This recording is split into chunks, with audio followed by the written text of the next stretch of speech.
Hello everyone, welcome to CBC academy Abohar. अज आप continue करांगे most important GS question for PCS 2020। ये अपना 6th पार्ट है। पहला 5 पार्ट आप करवा चुके हैं। ਉਹਨਾਂ ਦੇ ਜਿਹੜੇ ਲਿੰਕ ਹੈ ਡਿਸਕ੍ਰਿਪਸ਼ਨ ਬਾਕਸ ਦੇ ਵਿੱਚ ਦਿੱਤੇ ਹੋਏ ਆ, ਜਾਂ ਤੁਸੀਂ ਸਾਡੇ ਚੈਨਲ ਤੇ ਜਾ ਕੇ ਉਹਨਾਂ ਨੂੰ ਵੇਖ ਸਕਦੇ ਹੋ। ਸੋ ਆਪਾਂ ਕੰਟੀਨਿਊ ਕਰਦੇ ਹਾਂ ਅੱਜ ਦਾ ਲੈਕਚਰ।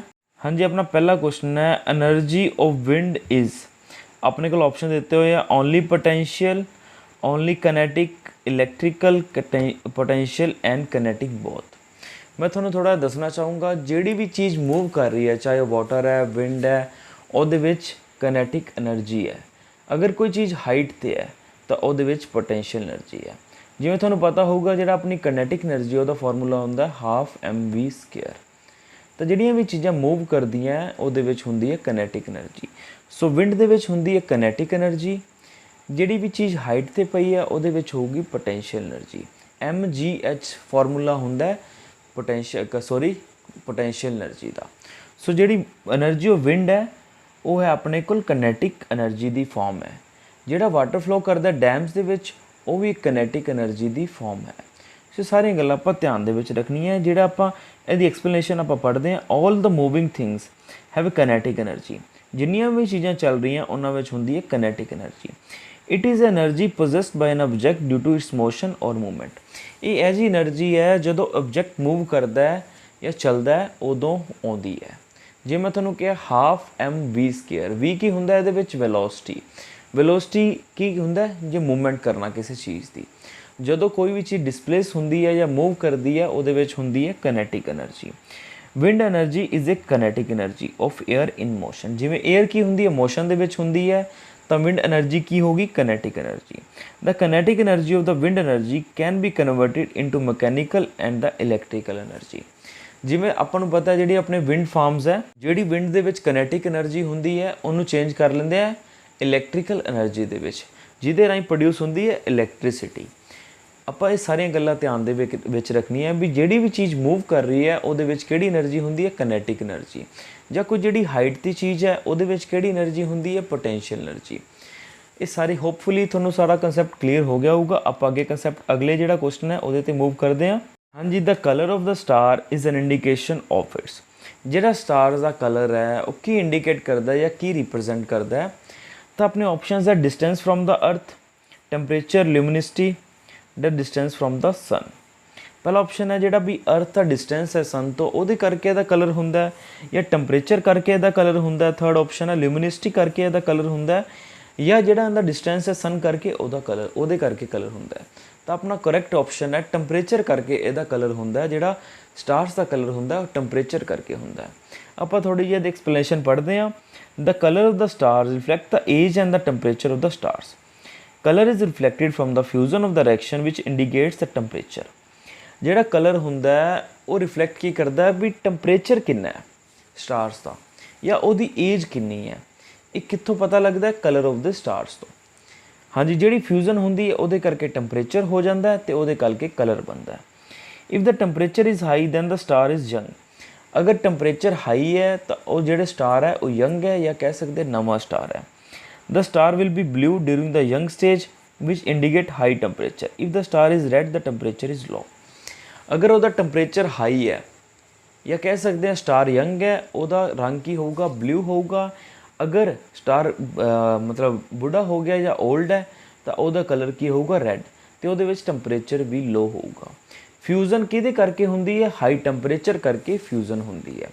ਜਦੋਂ ਦੋ ਗੈਸਿਸ ਦੇ ਮੋਲੀਕਿਊਲਸ ਜਾਂ ਕਹਿ ਸਕਦੇ ਹਾਂ ਪਾਰਟੀਕਲਸ ਇੱਕ ਦੂਜੇ ਨਾਲ ਮਿਲ ਜਾਂਦੇ, ਇੱਕ ਦੂਜੇ ਨਾਲ ਘੁਲ ਮਿਲ ਜਾਂਦੇ ਆ, ਉਹਨੂੰ ਕਹਿੰਦੇ ਫਿਊਜ਼ਨ। ਸਨ ਦੇ ਵਿੱਚ ਵੀ ਫਿਊਜ਼ਨ ਹੀ ਹੁੰਦੀ ਹੈ, ਸਟਾਰਸ ਦੇ ਵਿੱਚ ਵੀ ਕੀ ਹੁੰਦੀ ਹੈ? ਫਿਊਜ਼ਨ ਹੀ ਹੁੰਦੀ ਹੈ। ਇਹ ਸਾਰੀਆਂ ਗੱਲਾਂ ਆਪਾਂ ਧਿਆਨ ਦੇ ਵਿੱਚ ਰੱਖਣੀਆਂ ਤਾਂ ਹੀ ਆਪਣਾ ਅੱਗੇ ਐਗਜ਼ਾਮ ਕਲੀਅਰ ਹੋਊਗਾ ਜਿਹੜਾ ਆਪਣਾ 2020 ਪੀਪੀਐਸਸੀ ਨੇ ਕੱਢਿਆ ਪੀਸੀਐਸ। ਆਪਾਂ ਅੱਗੇ ਪੜ੍ਹਦੇ ਹਾਂ। The image formed on the retina is. ਜਿਹੜਾ ਆਪਣਾ ਰੈਟੀਨਾ ਹੈ ਇੱਕ ਆਈ ਦਾ ਪਾਰਟ ਹੈ, ਉਹਦੇ 'ਤੇ ਜਿਹੜੀ ਇਮੇਜ ਬਣਦੀ ਹੈ इमेज की जी नेचर की है? अपना ऑप्शन ए है equal to object but inverted. Object के इक्वल होगी पर पुट्ठी होगी। बी ऑप्शन है smaller than the object but straight. Smaller होगी ऑब्जेक्ट के बट सीधी होगी। थर्ड ऑप्शन है smaller than the object but inverted. छोटी होगी ऑब्जेक्ट नालों ते पुट्ठी भी होगी। फोर्थ ऑप्शन है equal to object but straight. ਜਿਵੇਂ ਆਪਾਂ ਹੁਣ ਕੋਈ ਵੀ ਆਬਜੈਕਟ ਵੇਖਦੇ ਹਾਂ, ਉਹਦੀ ਜਿਹੜੀ ਇਮੇਜ ਹੈ ਆਪਣੇ ਪਿੱਛੇ ਦੇ ਅੱਖਾਂ ਦੇ ਪਿੱਛੇ ਇੱਕ ਰੈਟੀਨਾ, ਇੱਕ ਅੱਖਾਂ ਦਾ ਪਾਰਟ ਹੈ, ਉਹਦੇ ਤੇ ਜਾ ਕੇ ਬਣਦੀ ਹੈ। ਤਾਂ ਆਪਣੇ ਕੋਲ ਪੁੱਛਿਆ ਗਿਆ ਵੀ ਉਹ ਇਮੇਜ ਦਾ ਜਿਹੜਾ ਨੇਚਰ ਹੋਊਗਾ ਉਹ ਕੀ ਹੋਊਗਾ, ਸਿੱਧੀ ਹੋਊਗੀ, ਪੁੱਠੀ ਹੋਊਗੀ, ਛੋਟੀ ਹੋਊਗੀ ਜਾਂ ਵੱਡੀ ਹੋਊਗੀ। ਤਾਂ ਆਪਣਾ ਸਹੀ ਆਪਸ਼ਨ ਕੀ ਹੋਊਗਾ, ਛੋਟੀ ਹੋਊਗੀ ਜਿਹੜਾ ਵੀ ਆਪਾਂ ਆਬਜੈਕਟ ਵੇਖਿਆ, ਤੇ ਪੁੱਠੀ ਹੋਊਗੀ। ਛੋਟੀ ਤੇ ਪੁੱਠੀ ਹੋਊਗੀ ਜਿਹੜੀ ਰੈਟੀਨਾ ਤੇ ਇਮੇਜ ਬਣੂਗੀ। ਪਰ ਆਪਣਾ ਹੁਣ ਐਕਸਪੀਰੀਅੰਸ ਇੰਨਾ ਕੁ ਹੋ ਗਿਆ ਵੇਖਣ ਦਾ ਵੀ ਉਹ ਇਮੇਜ ਹੁਣ ਸਿੱਧੀ ਬਣਦੀ ਹੈ ਆਪਣੇ ਆਪ ਹੀ, ਵੀ ਆਪਾਂ ਉਹਨੂੰ ਸਿੱਧੀ ਵੇਖਦੇ ਹਾਂ। ਪਰ ਰੈਟੀਨਾ ਤੇ ਕਿਹੜੀ ਬਣਦੀ ਹੈ, smaller than the object but inverted. ਪੁੱਠੀ ਵੀ ਬਣਦੀ ਹੈ ਤੇ ਸਮਾਲਰ ਦੈਨ ਦਾ ਆਬਜੈਕਟ ਵੀ ਬਣਦੀ ਹੈ। ਇਹ ਕਈ ਵਾਰੀ ਕੁਐਸਚਨ ਪੁੱਛਿਆ ਗਿਆ, ਇਹ ਲੇਟੈਸਟ MPPCS ਦੇ ਵਿੱਚ ਪੁੱਛਿਆ ਹੋਇਆ ਕੁਐਸਚਨ ਹੈ। ਸੋ ਆਪਾਂ ਪੜ੍ਹਦੇ ਹਾਂ ਇਹਦੀ ਥੋੜੀ ਜਿਹੀ explanation. The image formed on the retina is real. ਇੱਕ ਤਾਂ ਇਮੇਜ ਰੀਅਲ ਹੁੰਦੀ ਹੈ, ਇਨਵਰਟਿਡ ਹੁੰਦੀ ਹੈ, ਸਮਾਲਰ ਦੈਨ ਦਾ ਆਬਜੈਕਟ। ਇਹ ਵੀ ਆਪਾਂ ਯਾਦ ਰੱਖਣਾ ਹੈ, ਇਮੇਜ ਰੀਅਲ ਹੈ ਜਾਂ ਵਰਚੁਅਲ ਹੈ। ਸੋ ਇੱਥੇ ਇਮੇਜ ਕਿਹੜੀ ਬਣਦੀ ਹੈ, ਰੀਅਲ ਬਣਦੀ ਹੈ। So image is real, inverted, smaller than the object. Second point क्या, the signal for the image formation are sent via the optic nerve to the brain which ultimately process the image and allow us to see। ਜਿਹੜੀ ਹੁਣ image retina ਤੇ ਬਣੂਗੀ ਉਹ brain ਕੋਲ send ਕਰ ਦਿੱਤੀ ਜਾਊਗੀ ਜਾਂ ਸੈਂਡ ਕਰ ਦਿੱਤੀ ਜਾਊਗੀ। ਕਿਹਦੇ ਦੁਆਰਾ ਸੈਂਡ ਕੀਤੀ ਜਾਂਦੀ ਹੈ, ਮੋਟਰ ਨਰਵ ਦੇ ਦੁਆਰਾ ਸੈਂਡ ਕੀਤੀ ਜਾਂਦੀ ਹੈ ਇਮੇਜ ਨੂੰ। ਜਿਹੜੀ ਬ੍ਰੇਨ ਨੂੰ ਇਮੇਜ ਸੈਂਡ ਕੀਤੀ ਜਾਂਦੀ ਹੈ, ਕਿਹਦੇ ਦੁਆਰਾ ਸੈਂਡ ਕੀਤੀ ਜਾਂਦੀ ਹੈ, ਮੋਟਰ ਨਰਵ ਦੇ ਦੁਆਰਾ। ਮੈਂ ਤੁਹਾਨੂੰ ਇੱਕ ਗੱਲ ਹੋਰ ਦੱਸਣਾ ਚਾਹੁੰਦਾ, ਜਦੋਂ ਵੀ ਆਪਾਂ ਆਈ ਡੋਨੇਸ਼ਨ ਕਰਦੇ ਹਾਂ ਤਾਂ ਕਿਹੜਾ ਹਿੱਸਾ ਆਪਣਾ ਐਜ਼ ਅ ਡੋਨੇਸ਼ਨ ਲਿਆ ਜਾਂਦਾ ਆਈ ਦਾ, ਤਾਂ ਉਹ ਲਿਆ ਜਾਂਦਾ ਕੋਰਨੀਆ ਐਜ਼ ਅ ਡੋਨੇਸ਼ਨ ਲਿਆ ਜਾਂਦਾ। ਹੋਰ ਕੋਈ ਵੀ ਪਾਰਟ ਆਈ ਦਾ ਆਪਣੇ ਕੋਲੋਂ ਡੋਨੇਸ਼ਨ ਐਜ਼ ਅ ਡੋਨੇਸ਼ਨ ਨਹੀਂ ਲਿਆ ਜਾਂਦਾ। ਸੋ ਕੋਰਨੀਆ ਵਾਈਟ ਪਾਰਟ ਹੁੰਦਾ ਆਪਣਾ ਜਿਹੜਾ ਆਈਜ਼ ਦਾ, ਸੋ ਉਹੀ ਡੋਨੇਟ ਕਰ ਸਕਦੇ ਹਾਂ। ਜਦੋਂ ਆਪਣੀ ਡੈਥ ਹੋ ਜਾਂਦੀ ਹੈ ਤਾਂ ਉਦੋਂ ਉਹੀ ਪਾਰਟ ਆਪਣਾ ਐਜ਼ ਅ ਡੋਨੇਸ਼ਨ ਲਿਆ ਜਾਂਦਾ ਹੈ। ਸੋ ਇਹ ਸਾਰੀਆਂ ਗੱਲਾਂ ਆਪਾਂ ਧਿਆਨ ਦੇ ਵਿੱਚ ਰੱਖਣੀਆਂ। ਆਪਾਂ ਅੱਗੇ ਪੜ੍ਹਦੇ ਹਾਂ। So which one of the following is not a unit of heat. ਇਹ 4 ਆਪਸ਼ਨ ਦਿੱਤੇ ਇਹਨਾਂ ਨੇ, ਪੁੱਛਿਆ ਵੀ ਕਿਹੜੀ ਹੈ ਇਹਨਾਂ ਚੋਂ ਵੀ ਜਿਹੜੀ ਹੀਟ ਦੀ ਯੂਨਿਟ ਹੈ ਨਹੀਂ ਗੀ। ਇੱਕ ਆਪਾਂ ਕੱਲ ਪੜ੍ਹਿਆ ਸੀਗਾ ਵੀ ਕਿਹੜਾ ਸਕੇਲ ਹੈ ਜਾਂ ਕਹਿ ਸਕਦੇ ਹਾਂ ਕਿਹੜੀ ਯੂਨਿਟ ਹੈ ਵੀ ਜਿਹਦੇ ਦੁਆਰਾ ਹੀਟ ਮੇਜ਼ਰ ਨਹੀਂ ਕੀਤੀ ਜਾ ਸਕਦੀ। ਉਸੇ ਤਰ੍ਹਾਂ ਦਾ ਹੀ ਪੈਰਲਲ ਜਿਹਾ ਕੁਐਸਚਨ ਹੈ ਵੀ ਕਿਹੜੀ ਯੂਨਿਟ ਹੈ ਜਿਹੜੀ ਹੀਟ ਦੀ ਯੂਨਿਟ ਹੈ ਨਹੀਂ ਗੀ। ਪਹਿਲਾ ਆਪਸ਼ਨ ਹੈ ਕੈਲੋਰੀ। ਇਹ ਆਪਾਂ ਨੂੰ ਸਾਰਿਆਂ ਨੂੰ ਪਤਾ ਹੀਟ ਦੀ ਯੂਨਿਟ ਹੈ। ਕਿਲੋ ਜੋਲ ਹੈ, ਜੋਲ ਦੀ ਜਿੱਥੇ ਗੱਲ ਆ ਜੇ ਉਹ ਸਾਰਾ ਹੀਟ ਦੇ ਨਾਲ ਹੀ ਰਿਲੇਟਡ ਆ ਜਾਊਗਾ। ਵੀ ਸੀ ਆਪਸ਼ਨ ਹੈ ਜਾਂ ਕਹਿ ਸਕਦੇ ਹਾਂ ਬੀ ਆਪਸ਼ਨ ਹੈ ਕਿਲੋ ਕੈਲੋਰੀ। ਕੈਲੋਰੀ ਆ ਗਿਆ ਤਾਂ ਉਹ ਵੀ ਹੀਟ ਦੇ ਰਿਲੇਟਡ ਹੈ। ਜਿਹੜਾ ਵਾਟ ਹੈ ਉਹ ਹੀਟ ਦੇ ਨਾਲ ਰਿਲੇਟਡ ਹੈ ਨਹੀਂਗਾ, ਵਾਟ ਪਾਵਰ ਦੇ ਨਾਲ ਕਲੋਜ਼ਲੀ ਰਿਲੇਟਡ ਹੈ। ਇਹ ਸਾਰੀਆਂ ਗੱਲਾਂ ਆਪਾਂ ਧਿਆਨ ਦੇ ਵਿੱਚ ਰੱਖਣੀਆਂ। ਜਿਵੇਂ ਸੈਂਟੀਗ੍ਰੇਡ ਟੈਂਪਰੇਚਰ ਦੇ ਨਾਲ ਰਿਲੇਟਡ ਹੈ, ਆਪਾਂ ਨੂੰ ਦੱਸਦਾ ਵੀ ਠੰਡਾ ਜਾਂ ਗਰਮ ਹੈ। ਜਿਹੜੇ ਜਿਵੇਂ ਕਿ ਵਾਟ ਹੈ ਉਹ ਪਾਵਰ ਦੇ ਨਾਲ ਰਿਲੇਟਡ ਹੈ। ਬਾਕੀ ਜਿਹੜੇ ਤਿੰਨੇ ਆਪਸ਼ਨਸ ਹੈ ਉਹ ਹੀਟ ਦੇ ਨਾਲ ਰਿਲੇਟਡ ਹੈ। ਮੈਂ ਤੁਹਾਨੂੰ ਕੁਝ ਚੀਜ਼ਾਂ ਕਰਵਾਈਆਂ ਸੀ, ਜਿਵੇਂ ਤੁਹਾਨੂੰ ਦੱਸਿਆ ਸੀਗਾ ਹਿਊਮਿਡਿਟੀ ਕਿਹਦੇ ਦੁਆਰਾ ਮੇਜ਼ਰ ਕੀਤੀ ਜਾਂਦੀ ਹੈ, ਹਾਈਗਰੋਮੀਟਰ ਦੇ ਦੁਆਰਾ। ਜਿਹੜੀ ਆਪਣੀ ਡੈਂਸਿਟੀ ਹੈ ਕਿਹਦੇ ਦੁਆਰਾ ਮੇਜ਼ਰ ਕੀਤੀ ਜਾਂਦੀ ਹੈ, ਹਾਈਡਰੋਮੀਟਰ ਦੇ ਦੁਆਰਾ। ਜਿਹੜਾ ਆਪਣਾ ਹਾਈ ਟੈਂਪਰੇਚਰ ਹੈ ਉਹ ਪਾਇਰੋਮੀਟਰ ਦੇ ਦੁਆਰਾ ਮੇਜ਼ਰ ਕੀਤਾ ਜਾਂਦਾ ਹੈ। ਕੁਝ ਹੋਰ ਵੀ ਤੁਹਾਨੂੰ ਚੀਜ਼ਾਂ ਕਰਵਾਈਆਂ ਸੀ ਸਾਇੰਸ ਦੀਆਂ, ਉਹ ਤੁਸੀਂ ਪਿਛਲੇ ਲੈਕਚਰ ਦੇ ਵਿੱਚ ਵੇਖ ਕੇ ਵੇਖ ਸਕਦੇ ਹੋ। ਤੇ ਜਿਵੇਂ ਤੁਹਾਨੂੰ ਕਿਹਾ ਜੀ, ਆਪਣੇ ਜਿਹੜੇ ਹੁੰਦੇ ਲੈਕਚਰਸ ਹੋਣਗੇ ਪਿਛਲੇ ਨਾਲ ਕਿਤੇ ਨਾ ਕਿਤੇ ਇੰਟਰ ਰਿਲੇਟਡ ਹੋਣਗੇ। ਜਾਓ ਤੇ ਪਿਛਲੇ ਲੈਕਚਰਸ ਵੇਖੋ। ਅਗਰ ਫਿਰ ਵੀ ਤੁਹਾਨੂੰ ਲੱਗ ਰਿਹਾ ਵੀ ਤੁਹਾਡੀ ਪ੍ਰੈਪਰੇਸ਼ਨ ਦੇ ਵਿੱਚ ਕਿਤੇ ਨਾ ਕਿਤੇ ਕਮੀ ਹੈ, ਤੁਹਾਨੂੰ ਡਿਟੇਲ ਐਕਸਪਲੇਨੇਸ਼ਨ ਦੀ ਜ਼ਰੂਰਤ ਹੈ, ਤੁਹਾਡੇ ਬੇਸਿਕਸ ਵੀ ਕਲੀਅਰ ਹੈ ਨਹੀਂਗੇ, ਤਾਂ ਤੁਸੀਂ ਸਾਡੇ ਪੇਡ ਕੋਰਸਿਸ ਜੁਆਇਨ ਕਰੋ। ਅਸੀਂ ਬੇਸਿਕ ਤੋਂ ਲੈ ਕੇ ਐਡਵਾਂਸ ਲੈਵਲ ਤੱਕ ਸਾਡੇ ਜਿਹੜੇ ਕੋਰਸਿਸ ਹੈ ਉਹ ਤੁਸੀਂ ਜੁਆਇਨ ਕਰ ਸਕਦੇ ਹੋ। ਸਾਡੀ CBC ਜਿਹੜੀ ਐਪ ਹੈ ਤੁਸੀਂ ਪਲੇ ਸਟੋਰ ਤੋਂ ਡਾਊਨਲੋਡ ਕਰੋ। ਐਂਡਰੋਇਡ ਐਪ ਹੈ, ਉਹਦੇ ਵਿੱਚ ਪ੍ਰੋਪਰਲੀ ਤੁਹਾਨੂੰ ਲੈਕਚਰਸ ਪ੍ਰੋਵਾਈਡ ਕੀਤੇ ਜਾਣਗੇ। ਬਹੁਤ ਹੀ ਨੋਮੀਨਲ ਕੋਸਟ ਹੈ ਜਿਹੜੀ ਲੈਕਚਰਸ ਦੀ, ਬਹੁਤ ਹੀ ਜ਼ਿਆਦਾ ਨੋਮੀਨਲ ਕੋਸਟ ਹੈ। ਤੁਸੀਂ ਵੇਖ ਸਕਦੇ ਹੋ ਅਸੀਂ ਟੈਸਟ ਸੀਰੀਜ਼ ਵੀ ਲਾਂਚ ਕੀਤੀ ਹੈ ਜਿਹੜੀ ਕਿ 996 ਦੇ ਵਿੱਚ ਓਨਲੀ। ਤੁਸੀਂ ਉਹਨੂੰ ਵੀ ਜਾ ਕੇ ਵੇਖੋ, ਜੁਆਇਨ ਕਰੋ ਤੇ ਆਪਾਂ ਮਿਲਾਂਗੇ ਟੈਸਟ ਸੀਰੀਜ਼ ਦੇ ਵਿੱਚ। ਐਵੇਂ ਹੀ ਤੁਹਾਨੂੰ ਜਿਹੜੇ ਕੁਐਸਚਨ ਹੈ, ਜਿਹੜੇ ਕੁਆਲਿਟੀ ਕੁਐਸਚਨ ਹੈ ਟੈਸਟ ਸੀਰੀਜ਼ ਦੇ ਵਿੱਚ ਪ੍ਰੋਵਾਈਡ ਕੀਤੇ ਜਾਣਗੇ। ਸੋ ਆਪਾਂ ਪੜ੍ਹ ਵੀ ਸਕਦੇ ਹਾਂ, what is a derived unit of the power is an international. ਜਿਹੜਾ ਆਪਣਾ SI ਸਿਸਟਮ ਹੈ ਉਹਦੇ ਵਿੱਚ ਜਿਹੜਾ ਪਾਵਰ ਹੈ ਵਾਟ ਹੈ, ਪਾਵਰ ਦੇ ਨਾਲ ਰਿਲੇਟਡ ਹੈ। ਆਪਾਂ ਅੱਗੇ ਪੜ੍ਹਦੇ ਹਾਂ ਆਪਣਾ। So who among of the following suggested the winding of the Indian National Congress after the India attained independence. ਕਿਹੜੀ ਪਰਸਨੈਲਿਟੀ ਹੈ ਜਿਹੜੀ ਚਾਹੁੰਦੀ ਸੀ ਵੀ ਜਿਹੜੀ ਇੰਡੀਅਨ ਨੈਸ਼ਨਲ ਕਾਂਗਰਸ ਹੈ ਉਹ ਆਜ਼ਾਦੀ ਤੋਂ ਬਾਅਦ ਖਤਮ ਕਰ ਦਿੱਤੀ ਜਾਵੇ ਜਾਂ ਖਾਰਿਜ ਕਰ ਦਿੱਤੀ ਜਾਵੇ ਜਾਂ ਉਹਨੂੰ ਕ੍ਰਸ਼ ਕਰ ਦਿੱਤਾ ਜਾਵੇ। ਉਹਦਾ ਨਾਮ ਹੈ ਮਹਾਤਮਾ ਗਾਂਧੀ। ਚਾਹੁੰਦੇ ਸੀ ਵੀ ਇੰਡੀਅਨ ਨੈਸ਼ਨਲ ਕਾਂਗਰਸ ਦਾ ਜਿਹੜਾ ਏਜੰਡਾ ਹੈ ਵੀ ਇੰਡੀਪੈਂਡੈਂਸ ਲੈਣਾ ਸੀਗਾ, ਇਸੇ ਕਰਕੇ ਫਾਰਮ ਹੋਈ ਸੀਗੀ। ਉਹ ਏਜੰਡਾ ਪੂਰਾ ਹੋ ਗਿਆ, ਇਸ ਲਈ ਉਹਨੂੰ ਬੰਦ ਕਰ ਦੇਣਾ ਚਾਹੀਦਾ, ਕਿਸੇ ਹੋਰ ਪਾਰਟੀਜ਼ ਨੂੰ ਅੱਗੇ ਜਿਹੜਾ ਲੀਡ ਕਰਨ ਦੇਣਾ ਚਾਹੀਦਾ। ਕਿਉਂਕਿ ਇਹਦਾ ਤਾਂ ਏਜੰਡਾ ਸੀਗਾ ਵੀ ਆਪਾਂ ਫਰੀडम ਲੈਣੀ ਹੈ, ਫਰੀडम ਲੈ ਲਈ ਗਈ ਹੈ, ਹੁਣ ਰੂਲ ਕਰਨਾ ਇੰਡੀਅਨ ਨੈਸ਼ਨਲ ਕਾਂਗਰਸ ਦਾ ਏਜੰਡਾ ਨਹੀਂ ਸੀਗਾ। ਸੋ ਗਾਂਧੀ ਜੀ ਚਾਹੁੰਦੇ ਸੀ ਵੀ ਇੰਡੀਅਨ ਨੈਸ਼ਨਲ ਕਾਂਗਰਸ ਨੂੰ ਰੈਪ ਅਪ ਕਰ ਦਿੱਤਾ ਜਾਵੇ, ਕਿਹਾ ਕਹਿ ਸਕਦੇ ਹਾਂ ਬੰਦ ਕਰ ਦਿੱਤਾ ਜਾਵੇ। पर इंडियन नैशनल कांग्रेस चलती रही तो अपने ते 70 साल तक राज भी किया। सो ये सारा इतिहास सारा नूं पता ही है।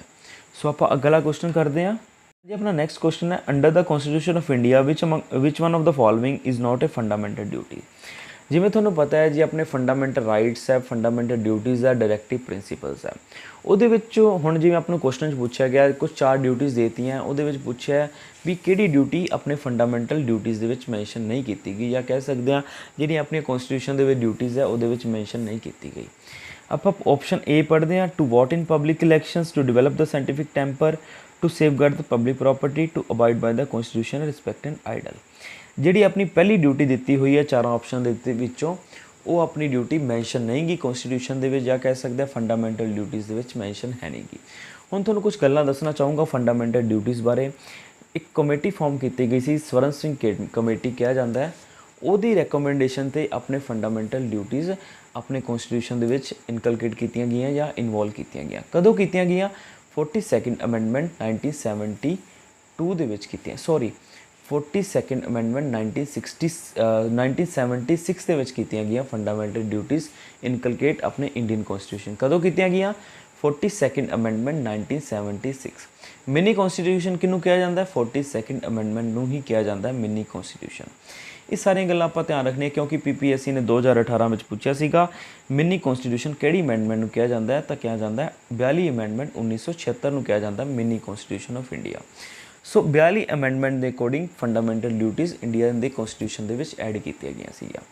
ਕਿੱਥੋਂ ਸੋਰਸ ਕੀ ਸੀਗਾ ਜਿਹੜੀਆਂ ਡਿਊਟੀਜ਼ ਆ ਉਹਦਾ ਸੋਰਸ ਕੀ ਸੀਗਾ, ਜਾਂ ਕਿਹੜੇ ਦੇਸ਼ ਤੋਂ ਬੋਰੋ ਕੀਤੀਆਂ ਗਈਆਂ ਸੀਗੀਆਂ, ਤਾਂ ਇਹ ਬੋਰੋ ਕੀਤੀਆਂ ਗਈਆਂ ਸੀ ਰਸ਼ੀਆ ਤੋਂ। ਤੇ ਟੋਟਲ ਫੰਡਾਮੈਂਟਲ ਡਿਊਟੀਜ਼ ਹੈ ਕਿੰਨੀਆਂ, ਤਾਂ ਇਹ ਹੈ 11। ਲੇਟੈਸਟ ਕਦੋਂ ਐਡ ਕੀਤੀ ਗਈ?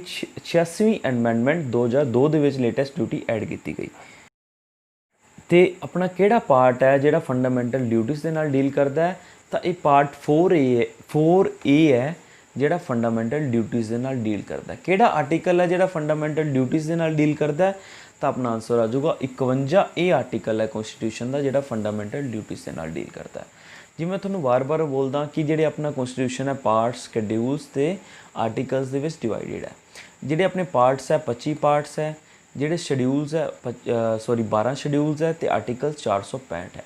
ਉਵੇਂ ਜਿਹੜੀਆਂ ਫੰਡਾਮੈਂਟਲ ਡਿਊਟੀਜ਼ ਹੈ ਉਹ ਆਪਣੇ ਪਾਰਟ 4A ਦੇ ਵਿੱਚ ਆਉਂਦੀਆਂ। 51A ਆਰਟੀਕਲ ਹੈ ਜਿਹੜਾ ਫੰਡਾਮੈਂਟਲ ਡਿਊਟੀਜ਼ ਨਾਲ ਡੀਲ ਕਰਦਾ ਹੈ। ਕਿਹਦੀ ਰეკਮੈਂਡੇਸ਼ਨ ਤੇ ਫੰਡਾਮੈਂਟਲ ਡਿਊਟੀਜ਼ ਆਪਣੇ ਕਨਸਟੀਟਿਊਸ਼ਨ ਵਿੱਚ ਐਡ ਕੀਤੀਆਂ ਗਈਆਂ ਸੀਗੀਆਂ?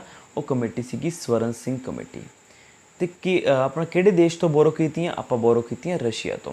ਇਹ ਸਾਰੀਆਂ ਗੱਲਾਂ ਆਪਾਂ ਵਾਰ-ਵਾਰ ਰਿਪੀਟ ਕਰਾਂਗੇ ਤਾਂ ਹੀ ਆਪਾਂ ਨੂੰ ਯਾਦ ਹੋਣਗੀਆਂ। ਤੇ ਕਈ ਵਾਰੀ ਫੰਡਾਮੈਂਟਲ ਡਿਊਟੀਜ਼ ਤੇ ਕਈ ਵਾਰੀ ਕੁਐਸਚਨ ਪੁੱਛਿਆ ਗਿਆ, ਇਸ ਲਈ ਆਪਾਂ ਇੰਨਾ ਡਿਟੇਲ ਦੇ ਵਿੱਚ ਕੀਤਾ।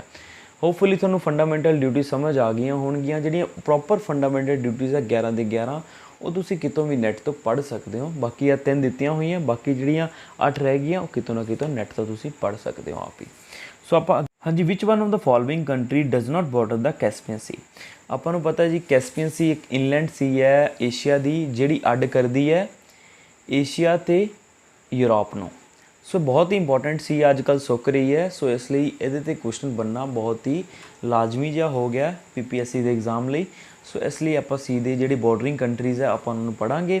ਸੋ ਕਿਹੜੀ ਇਹਨਾਂ 'ਚੋਂ ਜਿਹੜੀ ਕੈਸਪੀਅਨ ਸੀ ਨੂੰ ਬਾਰਡਰਿੰਗ ਨਹੀਂ ਕਰ ਰਹੀ ਹੈ, ਤਾਂ ਆਪਣਾ ਆਨਸਰ ਆ ਜਾਊਗਾ ਅਰਮੇਨੀਆ ਇਸ ਨੂੰ ਬਾਰਡਰ ਨਹੀਂ ਕਰ ਰਹੀ ਹੈ। ਸੋ ਕਿਹੜੀਆਂ ਕੰਟਰੀਜ਼ ਕੈਸਪੀਅਨ ਸੀ ਨੂੰ ਬਾਰਡਰ ਕਰ ਰਹੀਆਂ? ਸੋ ਆਪਾਂ ਨੀਚੇ ਪੜ੍ਹਦੇ ਹਾਂ, Azerbaijan, Iran, Kazakhstan, Russia, Turkmenistan. ਇਹ ਸਾਰੀਆਂ ਕੰਟਰੀਜ਼ ਬਹੁਤ ਹੀ ਜ਼ਿਆਦਾ ਇੰਪੋਰਟੈਂਟ ਹੈ ਆਪਣੇ ਐਗਜ਼ਾਮ ਪੁਆਇੰਟ ਆਫ ਵਿਊ ਤੋਂ। ਕਈ ਵਾਰੀ ਕੈਸਪੀਅਨ ਸੀ 'ਤੇ ਕੁਐਸਚਨ ਆਇਆ ਹੈ ਅਤੇ ਅੱਗੇ ਵੀ ਆਉਣ ਦੇ ਚਾਂਸਿਸ ਹੈ। ਬਲੈਕ ਸੀ, ਕੈਸਪੀਅਨ ਸੀ, ਜਾਂ ਕਹਿ ਸਕਦੇ ਹਾਂ ਸੀ ਆਫ ਮਰਮਰਾ, ਜਾਂ ਕਹਿ ਸਕਦੇ ਹੋ ਪ੍ਰਸ਼ੀਅਨ ਗਲਫ, ਇਹ ਸਾਰੀਆਂ ਸੀ ਬਹੁਤ ਹੀ ਰੈਲੇਵੈਂਟ ਹੈ। ਜੇ ਤੁਸੀਂ ਸਾਡੇ ਪੇਡ ਕੋਰਸਿਸ ਜੁਆਇਨ ਕਰੋਗੇ ਤੁਹਾਡਾ ਜਿਹੜਾ ਮੈਪਿੰਗ ਪੋਰਸ਼ਨ ਹੈ ਇੱਕਦਮ ਪ੍ਰੋਪਰਲੀ ਕਵਰ ਕੀਤਾ ਜਾਊਗਾ UPSC ਤੋਂ ਲੈ ਕੇ ਸਟੇਟ PCS ਜਾਂ ਕਹਿ ਸਕਦੇ ਹਾਂ ਹੋਰ ਐਗਜ਼ਾਮਸ ਲਈ। ਸੋ ਸਾਡੇ ਪੇਡ ਕੋਰਸਿਸ ਨੂੰ ਜੁਆਇਨ ਕਰੋ ਪ੍ਰੋਪਰ ਨੌਲੇਜ ਦੇ ਲਈ। ਪਰ ਕੈਸਪੀਅਨ ਸੀ ਨੂੰ ਕੌਣ ਜੁਆਇਨ ਕਰਦਾ ਹੈ, ਜਾਂ ਕਹਿ ਸਕਦੇ ਹਾਂ ਕੈਸਪੀਅਨ ਸੀ ਦੀਆਂ ਬਾਰਡਰਿੰਗ ਕੰਟਰੀਜ਼ ਕਿਹੜੀਆਂ? Azerbaijan, Iran, Kazakhstan, Russia, Turkmenistan.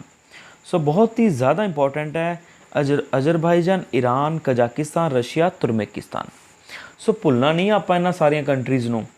ਸੋ ਵਾਰ-ਵਾਰ ਰਿਪੀਟ ਕਰੋਗੇ ਤਾਂ ਹੀ ਇਹ ਗੱਲਾਂ ਯਾਦ ਹੋਣਗੀਆਂ। ਆਪਣੇ ਕੋਲ ਇੱਕ ਮੈਪ ਰੱਖੋ, ਅਗਰ ਤੁਸੀਂ ਕੈਸਪੀਅਨ ਸੀ ਵੇਖ ਰਹੇ ਹੋ ਤਾਂ ਆਪਣੇ ਅੱਗੇ ਇੱਕ ਮੈਪ ਰੱਖੋ ਜਿਹਦੇ ਵਿੱਚ ਤੁਸੀਂ ਕੰਟਰੀਜ਼ ਨੂੰ ਵੇਖ ਸਕਦੇ ਹੋ, ਕਿਉਂਕਿ ਮੈਪਸ ਦੇ ਥਰੂ ਹੀ ਤੁਹਾਨੂੰ ਇਹ ਯਾਦ ਹੋਣਗੀਆਂ, ਐਵੇਂ ਨਹੀਂ ਯਾਦ ਹੋਣ ਵਾਲੀਆਂ। ਸੋ ਕੈਸਪੀਅਨ ਸੀ ਨੂੰ ਕਿਹੜੀਆਂ ਕੰਟਰੀਜ਼ ਟੱਚ ਕਰਦੀਆਂ? Azerbaijan, Iran, Kazakhstan, Russia, Turkmenistan. So ਆਪਣਾ ਆਨਸਰ ਕੀ ਹੋ ਜਾਊਗਾ? ਅਰਮੇਨੀਆ ਇਸ ਨੂੰ ਟੱਚ ਨਹੀਂ ਕਰਦਾ ਹੈ। ਸੋ ਆਪਾਂ ਅੱਗੇ ਪੜ੍ਹਦੇ ਹਾਂ। Nanda Devi peaks ਫॉर्म a part of, ਜਿਹੜੀ ਨੰਦਾ ਦੇਵੀ ਪੀਕ ਹੈ, ਆਪਾਂ ਵੀ ਕੱਲ੍ਹ ਵੀ ਪੀਕ ਪੜ੍ਹੀਆਂ ਸੀਗੀਆਂ ਅਡਰ ਸਟੇਟਸ ਦੀਆਂ। Nanda Devi peak highest peak ਕਿਹਦੀ ਹੈ? ਜਿਹੜੀ ਆਪਣਾ ਉੱਤਰਾਖੰਡ ਦੀ। ਸੋ ਕਿਹੜੀਆਂ ਮਾਊਂਟੇਨਸ ਦੇ ਵਿੱਚ ਆ ਜਾਂਦੀ ਹੈ? ਸੋ ਆਪਸ਼ਨ ਦਿੱਤੇ ਹੋਏ Assam Himalayas, Nepal Himalayas, ਕਮਾਊ Himalayas, Punjab Himalayas. Assam ਦਾ ਕਿੱਧਰ ਰਹਿ ਗਿਆ ਜੀ? ਉੱਤਰਾਖੰਡ ਦੀ ਜਿਹੜੀ ਹਾਈਐਸਟ ਪੀਕ ਹੈ ਕਿਹੜੀ? ਨੰਦਾ ਦੇਵੀ। ਸੋ ਨੇਪਾਲ ਵੀ ਆਨਸਰ ਨਿਕਲ ਗਿਆ, ਪੰਜਾਬ ਵੀ ਨਿਕਲ ਗਿਆ, ਤਾਂ ਆਨਸਰ ਕੀ ਬਣ ਗਿਆ? ਕਮਾਊ ਹਿਮਾਲਿਆਸ ਦਾ ਪਾਰਟ ਹੈ ਨੰਦਾ ਦੇਵੀ ਹਿਲਸ, ਜਾਂ ਕਹਿ ਸਕਦੇ ਹਾਂ Nanda Devi point. Nanda Devi highest point ਹੈ ਕਿਹੜੀ ਸਟੇਟ ਦਾ? ਉੱਤਰਾਖੰਡ ਦਾ। ਆਪਾਂ ਐਵੇਂ ਹੀ ਪੜ੍ਹਿਆ ਸੀ ਗੁਰੂ ਸ਼ਿਖਰ ਕਿਹਦਾ ਹਾਈਐਸਟ ਪੁਆਇੰਟ ਹੈ? ਉਹ ਹੈ ਰਾਜਸਥਾਨ ਦਾ। ਆਪਾਂ ਹੋਰ ਵੀ ਪੜ੍ਹਿਆ ਸੀ ਜਿਵੇਂ ਕਲਸੂਬਾਈ ਕਿਹਦਾ ਹਾਈਐਸਟ ਪੁਆਇੰਟ ਹੈ? ਮਹਾਰਾਸ਼ਟਰ ਦਾ। ਧੂਪਗੜ੍ਹ ਕਿਹਦਾ ਹੈ? ਸਤਪੁਰਾ ਰੇਂਜ ਕਿੱਥੇ ਹੈ? ਐਮਪੀ ਦੇ ਵਿੱਚ। ਇਹ ਸਾਰੀਆਂ ਗੱਲਾਂ ਆਪਾਂ ਬਹੁਤ ਹੀ ਡਿਟੇਲ ਵੇ ਦੇ ਵਿੱਚ ਆਪਾਂ ਆਪਣਾ ਜਿਹੜਾ ਪ੍ਰੀਵੀਅਸ ਲੈਕਚਰ ਸੀਗਾ ਉਹ ਆਪਾਂ ਉਹਦੇ ਵਿੱਚ ਪੜ੍ਹੀਆਂ ਸੀਗੀਆਂ। ਐਵੇਂ ਹੀ ਆਪਾਂ ਹਰ ਟੌਪਿਕ ਦੀ ਜਿਹੜੀ ਡਿਟੇਲ ਹੈ ਜੜ ਤੱਕ ਜਾਵਾਂਗੇ। ਹੋਪਫੁਲੀ ਤੁਹਾਨੂੰ 1000 ਕੁਐਸਚਨ ਦੇ ਅਰਾਊਂਡ ਕਰਵਾਏ ਜਾਣਗੇ ਇਹਨਾਂ ਦੇ ਵਿੱਚ, ਜਿਹੜਾ ਆਪਾਂ ਸੀਰੀਜ਼ ਸਟਾਰਟ ਕੀਤੀ ਹੈ, ਅਤੇ ਲਗਭਗ 5 ਤੋਂ 6000 ਕਨਸੈਪਟ ਇਹਦੇ ਵਿੱਚ ਕਵਰ ਕੀਤਾ ਜਾਊਗਾ ਅਤੇ ਡਿਟੇਲ ਐਕਸਪਲੇਨੇਸ਼ਨ ਦੇ ਨਾਲ ਕੀਤਾ ਜਾਊਗਾ। CBSE ਅਕੈਡਮੀ ਕੋਸ਼ਿਸ਼ ਕਰ ਰਹੀ ਹੈ ਵੀ ਤੁਹਾਡੀ ਜਿਹੜੀ ਪ੍ਰੈਪਰੇਸ਼ਨ ਹੈ ਉਹ ਪ੍ਰੋਪਰ ਤਰੀਕੇ ਨਾਲ ਕਰਵਾਈ ਜਾਵੇ। ਜਿਹੜਾ ਆਪਣਾ PPSC 2020 ਆ ਰਿਹਾ, ਪ੍ਰੋਪਰ ਜਿਹੜੀ ਪ੍ਰੈਪਰੇਸ਼ਨ ਦੇ ਲਈ ਤੁਸੀਂ ਸਾਡੇ ਜਿਹੜੀ CBSE ਐਗਜ਼ਾਮ ਗੁਰੂ ਐਪ ਹੈ ਉਹਨੂੰ ਡਾਊਨਲੋਡ ਕਰੋ।